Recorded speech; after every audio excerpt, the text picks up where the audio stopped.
Pop Mart will be opening right here in CityWalk. Hollywood and Dine's gonna be Sanji's galley. Maybe they need the extra time to prepare for a Halloween Horror Nights house?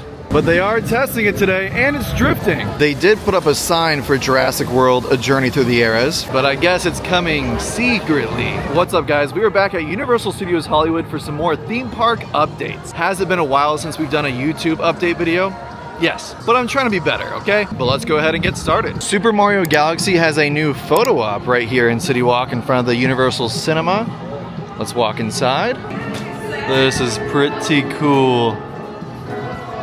I like this. These guys even light up too. I've yet to actually see the movie. Some people are giving it mixed reviews though. I'm hearing that it's basically just nostalgia bait with no story whatsoever. So I don't know if that's really a great movie. Doesn't really make me want to go see it, but I think I will. Just see my own opinion. Down here towards the old iFly area, we have a new security checkpoint being built. This is part of the Universal bubble. They're basically trying to close off CityWalk like Downtown Disney and Disneyland and DCA is closed off, where as soon as you park, you just go through security and then you can roam freely between here. It'll be CityWalk and Universal Studios Hollywood. So they are pretty far along on this security checkpoint. I think this might be one of the first ones to open. Definitely, well, most likely by Halloween Horror Nights, if I was to guess. Now, for all you people addicted to mystery boxes, Pop Mart will be opening right here in CityWalk in place of Take Two. Apparently, people are so addicted to mystery boxes that we have a whole store dedicated to them coming to CityWalk now. Production Central is still dedicated to the Universal Monsters. We'll be seeing them very soon for FanFest nights, actually, against the Scooby Gang. I attended a media event for it this morning where I got to try the food and the merch. It's actually posted onto my TikTok. If you guys don't follow me there, it's at Jake_Stewart21. The food and the merch is actually pretty great. The Scooby snacks are really good. That's definitely a highlight. The merch, oh my God, there is a Universal Monsters and Scooby-Doo t-shirt. It's perfection, and I need it night one. I always love walking underneath King Kong. Such a vibe going into the park. I just walked past Mr. Barbecue, Malibu Brewing Company, and Insomnia Cookies. No, they're not open. That is the same update that's been there for months at this point. Will they ever be open? Now that's a question. I'm sure they will be. Maybe. Hopefully. I don't know. Please. Universal's really going all in on the Super Mario Galaxy movie. It's decorating their entire Universal Studio store here in CityWalk, and they have also a bunch of merch for it inside. They got some blue Lumas, some yellow Lumas. They even have a whole table over here.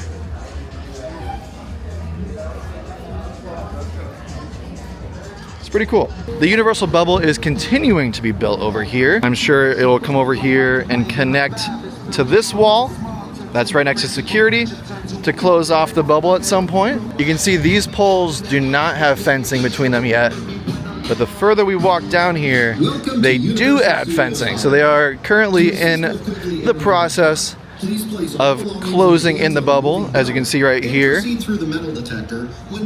There's the fencing. Just made it through security, and look at this. They added FanFest signage down the red carpet. Oh my gosh, I'm so excited. It's gonna be an absolutely incredible event, so hopefully you guys are not sleeping on it. They've added the FanFest night signage all over the park. At the media event today, we learned a lot more about the One Piece experience coming to FanFest, so let's talk about it a little bit more in depth. The Waterworld stage, this entire alleyway, and the Hollywood and Dine will all be transformed into One Piece themed offerings. Hollywood and Dine's gonna be Sanji's galley, where all the food will be based off of One Piece. I tried some of it today, really good.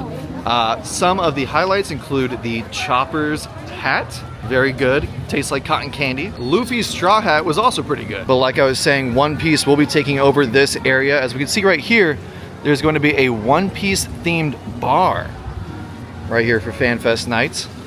The signage over the bar says One Piece, and if you can see on top of the fountain, there is a ship, a One Piece ship. I'm also just noticing this, but even behind it, there's a bunch of One Piece characters. Now, not only is there gonna be a bar and food area at the Hollywood and Dine, but One Piece characters will be having meet and greets right outside the Waterworld theater. And if you didn't know this yet, Waterworld is actually turning into the One Piece Grand Pirate Show for FanFest nights. They apparently have a show like that in Japan and it's really well received, so we're getting something similar. So if you're looking for One Piece at the event, you know where to find it. It's kind of a really busy day at the park. The studio tour is 30 minutes. Transformers is 90, Jurassic 75, Mario Kart is 150. Those spring break crowds will get you, man. The Scooby Gang's out here meeting some people. Someone's got a Dracula shirt on, so they're pretty scared. It's okay, Scooby. Like, no way, man. I'm so excited to interact with them more during FanFest. There's gonna be some great interactions. As of right now, there's nothing from FanFest that's going to be added into the Walking Dead house location. Not entirely sure why. Maybe they need the extra time to prepare for a Halloween Horror Nights house? Who knows? Speaking of Halloween Horror Nights houses, the Parisian Courtyard is still open. They have not yet started to work on this house location for HHN 2026. Who knows when it's gonna close? My guess is like in the next week or two. So every day with the Parisian Courtyard is precious. Also, who remembers when Chucky's Insult Emporium was up there? Good times, man, good times. Walking out to the lookout for Fast and Furious Hollywood Drift. See if we can find anything new. The coaster itself is complete. They are just adding some landscaping, like some gravel to the ground over here. The cars are on the track right now, if you can see that through the trees. I don't know if they're currently testing. We'll see if they do. I will say the view when riding this is gonna be unmatched. Like, just look at it out there. Okay, can't wait any longer, and I didn't see them testing, so maybe they were earlier. They probably definitely were testing earlier. We just weren't here for it. Wait, I lied. The cars just went into the station. Let's see if we can go catch it testing. Oh, here it goes. But they are testing it today, and it's drifting. Yo! That's so cool. It was worth the run over here. Right outside of Hogsmeade, they do have the Wizarding World of Harry Potter Forbidden Forest Search for the Hippogriff sign. At the media event today, they did show us the layout of this attraction coming to FanFest, and it is a lot more than what we initially thought. Like, it is crazy long. It starts from the queue of the Harry Potter ride and makes its way all the way towards basically the studio tour entrance. And the Hippogriff is a brand new puppet that Universal made specifically for this event. They may have shown us a video of it, and it may be very cool. So the attraction is actually gonna start over there by the castle and make its way all the way down here. They just added the Scooby-Doo meets the Universal Monsters Mystery on the backlot sign right in front of the studio tour. Like I said, I got a run through of the experience earlier today.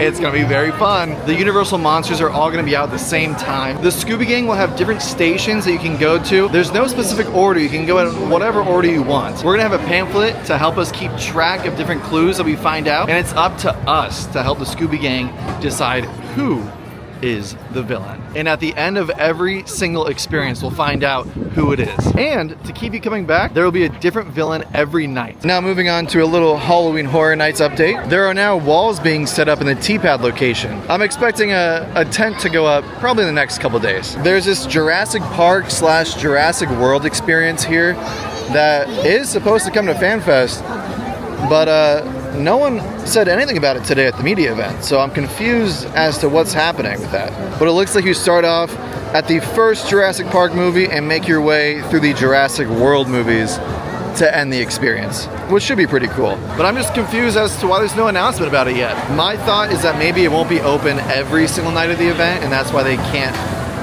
exclusively say that, but honestly, who knows? They did put up a sign for Jurassic World, A Journey Through the Eras for FanFest right down here. So I promise I'm not crazy. It is coming to the event, but I guess it's coming secretly. It is an insanely busy day today. Look at these crowds. It's currently 4:26 on a Thursday, but it is spring break, which explains the crowds. Next up out of the Transformers will be Megatron at 4:30. They added the signage out here for Dungeons & Dragons Secrets of Waterdeep. It should be largely the same as last year's experience, with a few additional puzzles for us to solve. But now let's finish our updates here in Super Nintendo World with the new Super Mario Galaxy Star outside. This place is gonna be absolutely packed during FanFest, especially with all the different colored Yoshis walking around. it's gonna be pretty fun to see. There are gonna be 5 colored Yoshis you can meet this year, so hopefully the lines to meet Yoshi are a lot shorter than last year, because it was pretty crazy to try to meet Yoshi last year. Mario Kart being a 120-minute wait means it's a pretty busy day today. But now let's head back up through CityWalk. I do really love this view walking back up through the escalators. Like, that's gonna be crazy when there's actually people riding the ride. I actually fully forgot to talk about this on my way down to the lower lot. But the Sailor Moon show will be at the Kung Fu Panda Theater, and they've already got signage out for it. Can't believe I almost missed that update. But on our way out of Universal, we go. They're also letting us out inside of the bubble fencing right here. I wonder if they're testing how the bubble is gonna actually work when it's fully operational.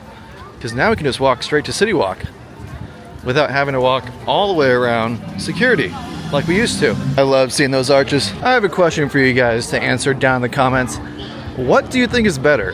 CityWalk at Universal Studios Hollywood or downtown Disney at the Disneyland Resort? Personally, I'm taking CityWalk. I know, but I am. I'm interested to see what you guys take. But that's gonna do it for this update video. If you guys liked it, make sure to hit that subscribe button and the like button, and leave a comment down below. If you guys like them enough, I'll continue doing them. But that's gonna be it for this vlog and update at Universal. I will see you in the next one.